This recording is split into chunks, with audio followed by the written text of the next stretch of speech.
श्रीवर्धमानाय निर्लोककल्याणिने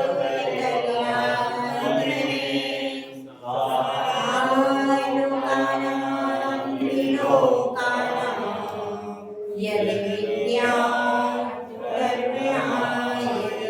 पंच परमेश्वरी भगवान की जय। 1008 श्री कुंतुनाथ भगवान की जय। आचार्य श्री समंतभद्र भगवत की जय। परम पूज्य आचार्य श्री आदि सागर महाराज की जय। आचार्य श्री महावीर कीर्ति महाराज की जय। आचार्य श्री विमल सागर महाराज की जय। आचार्य श्री तपस्वी सम्राट संगति सागर महाराज की जय। आचार्य गुरुवर सुंदर सागर महाराज की जय। अहिंसा मई विश्व धर्म की जय। जिनवाणी माता की जय। परम पूज्य आर्यका श्री महाराज की जय। संघ की जय। लंबे समय तक जो जलयान में सफर कर रहा है उसको जैसे ही कोई टापू दिखाई देता है तो वह बहुत प्रसन्न होता है। उसे लगता है कि बस अब मंजिल सामने आ गई।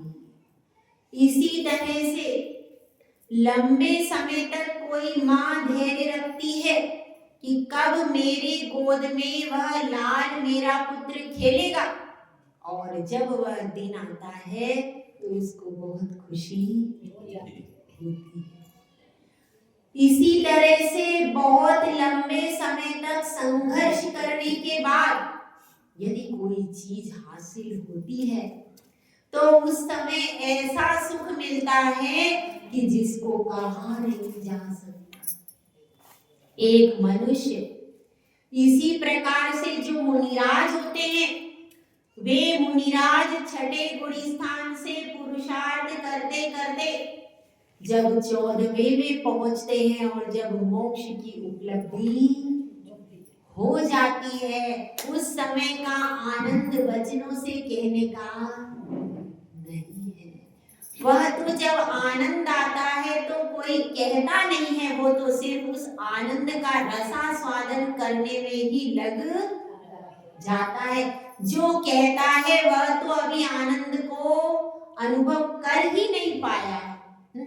तो इसी तरह से आज हम अंतिम पड़ाव की ओर आ गए हैं। कब शुरू हुआ था ये श्रीपाल चरित्र हुआ था, उसके बाद यह आपका रत्नधर शावकाचार्य शुरू हुआ था। बीच में बहुत सारे व्यवधान आए, विघ्न भी आए, लेकिन उन सारे विघ्नों को धीरे धीरे हटाते हुए बढ़ते हुए जैसे कि बादल हो और चांद निकल के आ जाता है। चांद क्यों कहा? क्योंकि अपना रात में ही शुरू होता है। अपनी प्रवचन के बाद चांद ही निकलेगा, सूरज थोड़ी निकलेगा। ठीक है, तो जैसे बादलों को चीर करके चांद निकल के आ जाता है, उसी तरह से आज यह क्या हो गया, इसका अंतिम पड़ाव आ गया। सफलता मिलती है कब? जब हम विघ्नों में हार नहीं माने।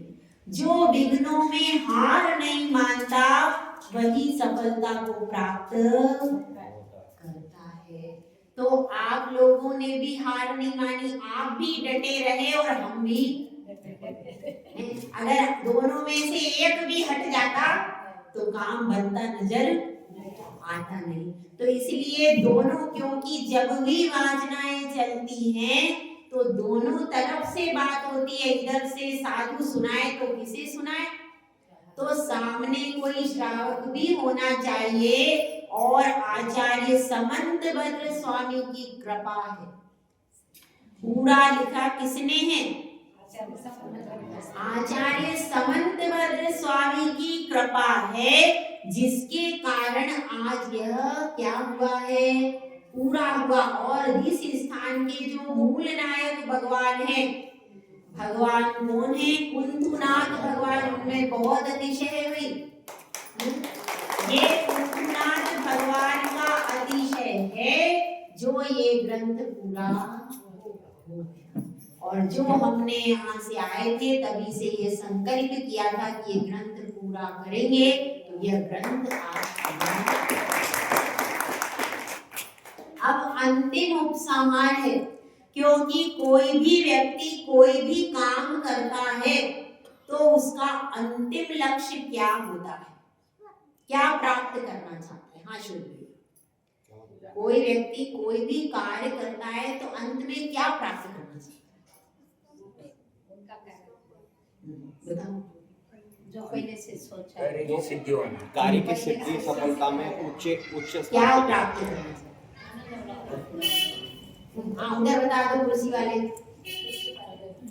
चेयरमैन साहब बताइए। हाँ क्या प्राप्त करना चाहता है अंत में क्या प्राप्त चाहता है। जो पहले सोचा था तभी शुरुआत करी थी और वो पूरा हुआ तो वो क्या उसका नाम क्या है, आनंद।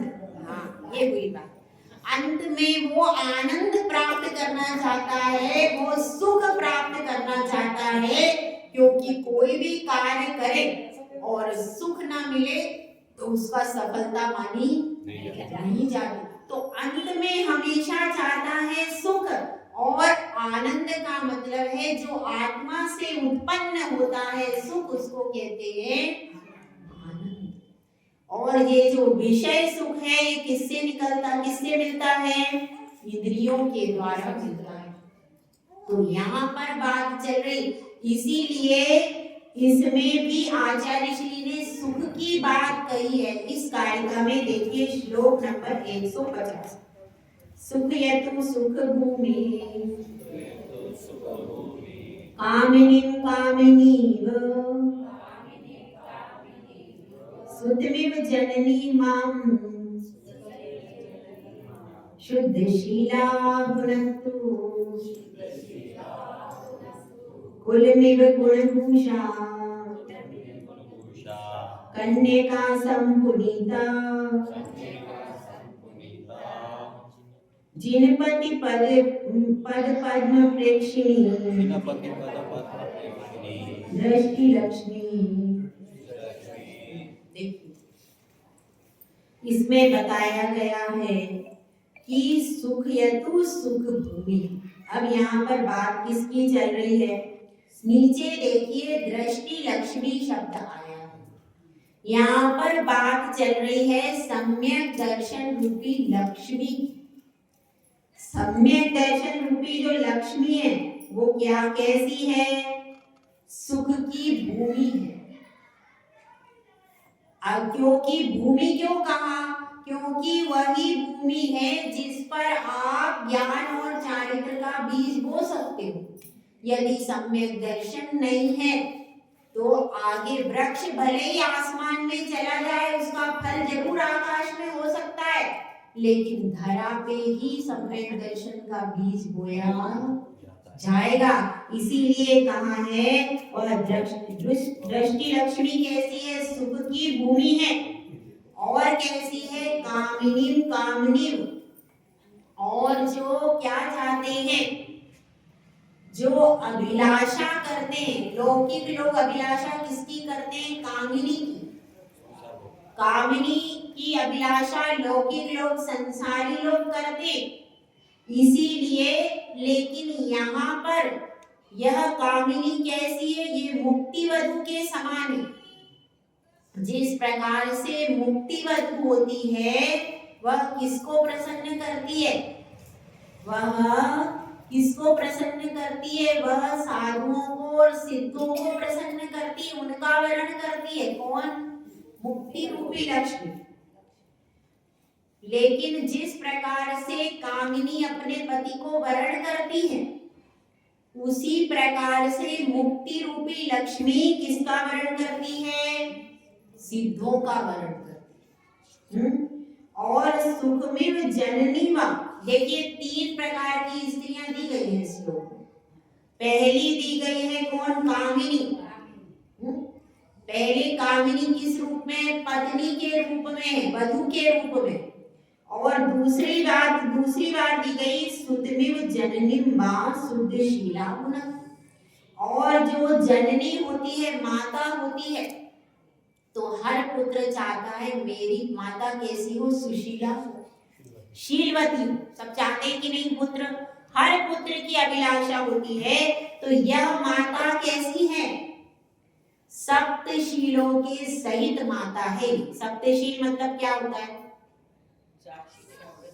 चार शिक्षाव्रत और 3 गुरुव्रत। तो ये जो माता है, ये 4 शिक्षाव्रत और 3 गुणव्रत, ये शुद्ध शील से कैसी है, सहित यह माता है। और भुनक्तु, जिस प्रकार से बालक की रक्षा कैसे होती है, बालक यदि परेशान है, दुखी है, तो किसके पास जाएगा, भले ही वह बालक कितना भी बड़ा हो जाए, 60 साल का भी हो जाए, अगर उसको चोट लगती है तो मुख से माँ ही निकलती, कभी पिता का नाम निकलता है, क्यों? तो उसके लिए हमेशा उसको लगता है अगर कोई रक्षा करेगा तो कौन करेगा, मेरी माँ ही मेरी रक्षा करेगी। इसी तरह से यहाँ पर बताया है सुतमिव जननी वा, जिस प्रकार से किसी पुत्र की जननी अर्थात माँ होती है, और माँ भी कैसी है, जो कि शील में शुद्ध है, पवित्र शील की धारक है, सप्त शील की धारक है, वह अपने पवित्र शील रूपी गुण से भुनक्तु यानी मेरी रक्षा करे। और क्या बताया, कुलमिव गुणभूषा करने का संकुलिता, और कुल की भूषण होती है कौन, कन्या। कुल की भूषण कौन होती है, कन्या। कन्या को पवित्र माना जाता है। और कन्या की विधि भी लेते हैं साधु, और साधु विधि लेते हैं, और हर जगह कन्या को मंगल माना जाता है, घोड़ा मंगल है, कन्या भी मंगल। तो वह जो कन्या है वो कैसी है, कुल में गुणों के गुण रूपी आभूषणों से अलंकृत है। अब उसमें गुण रूपी आभूषण में क्या लेना है, जो अष्ट मूल गुण का पालन करने वाली कन्या है। कन्या कैसी है, अष्ट मूल गुण का पालन करने वाली क्या है, वह कन्या है, और पवित्र वह कन्या है। तो जो अष्टमूल गुण का पालन, तो लोग क्या होगा, कुल का गौरव कैसे बनेगा, जो स्त्री है वो कैसी है, सुख की भूमि है। सुख मतलब सम्यक दर्शन से सहित है। जो उसकी क्या है, स्त्री है, वो कैसी है, सम्यक दर्शन से सहित है। और जो मुक्ति वधु है वो रत्नत्रय से सहित। ठीक है, कामिनी में क्या आ जाएगा, रत्नत्रय से सहित मुक्ति वधु, ये कामिनी में आएगी। और वो कैसे आएगी, माँ किसके लिए आएगी, सप्तशील की धारक कौन है, माँ है। और जो अष्ट मूल गुण की धारी कौन है, कन्या है। ऐसे 3 जहां पर हो वहां पर घर कैसा होगा, स्वर्ग के समान वो घर होगा, जहां पर कन्या होगी अष्टमूल गुण की धारी, माँ होगी कैसी, सप्तशील से युक्त माँ होगी, और जो मुक्ति वधु होगी वो कैसी होगी, रत्नत्रय की धारी मुक्ति वधु, उसको क्या हो जाएगी, उसको प्राप्त हो जाएगी। और एक चीज लिखी है, जिनपति पद पद्म प्रेक्षणी दृष्टि लक्ष्मी। तो वह दृष्टि लक्ष्मी का मतलब है सम्यक दर्शन रूपी लक्ष्मी। वह सम्यक दर्शन रूपी जो लक्ष्मी है वह कहाँ देखती रहती है, जिनपति पद पद्म प्रेक्षणी।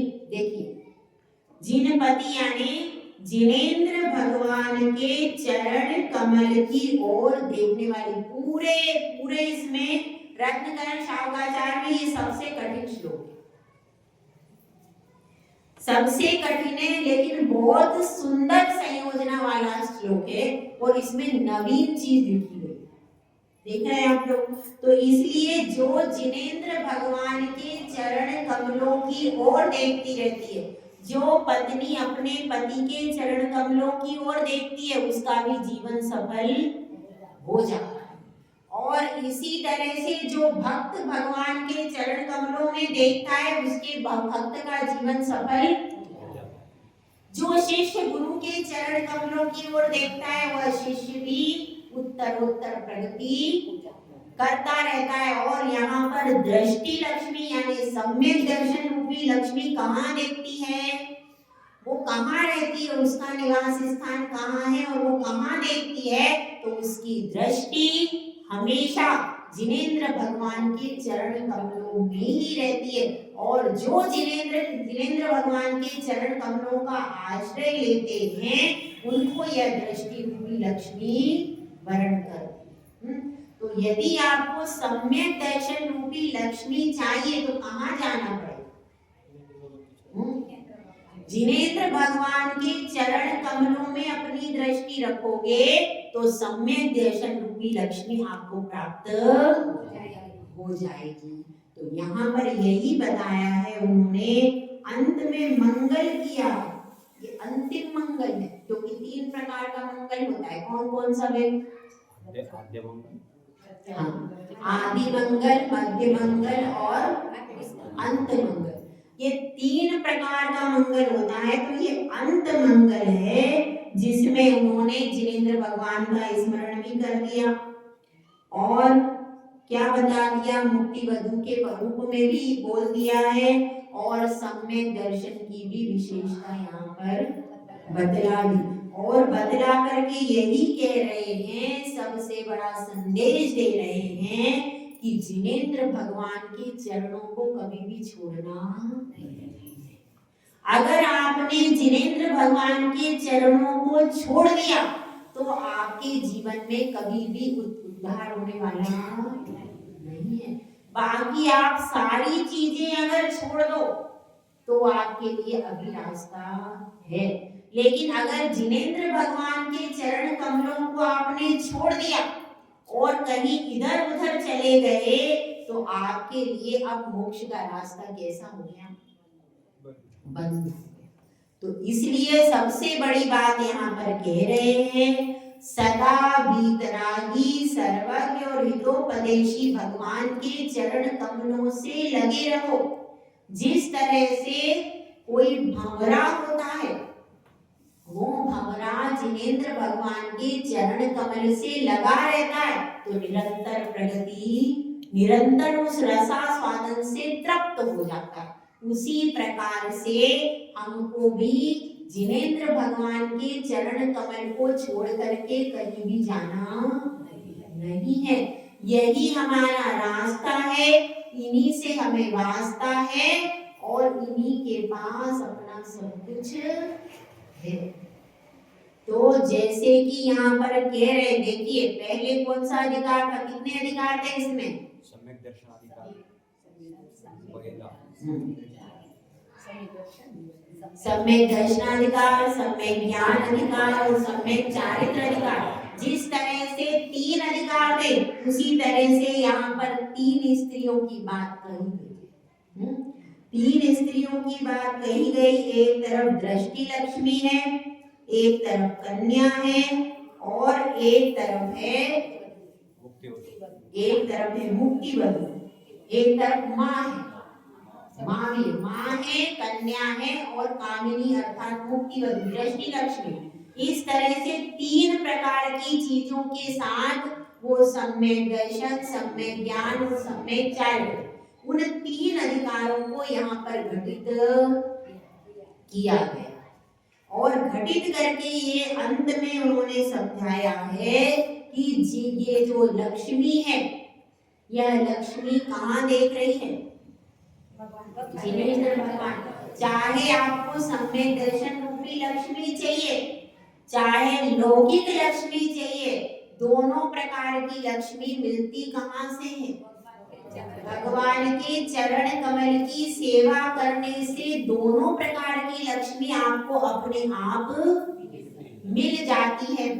याचना करने की जरूरत अपने आप हो जाती है, क्योंकि भक्त भगवान ऐसे होते हैं कि भक्त को अपने समान बना देते हैं। अपने समान बनाने की कला अगर कोई किसी धर्म में किसी दर्शन में सिखाई जाती है तो वह कौन सा दर्शन है? जिन दर्शन।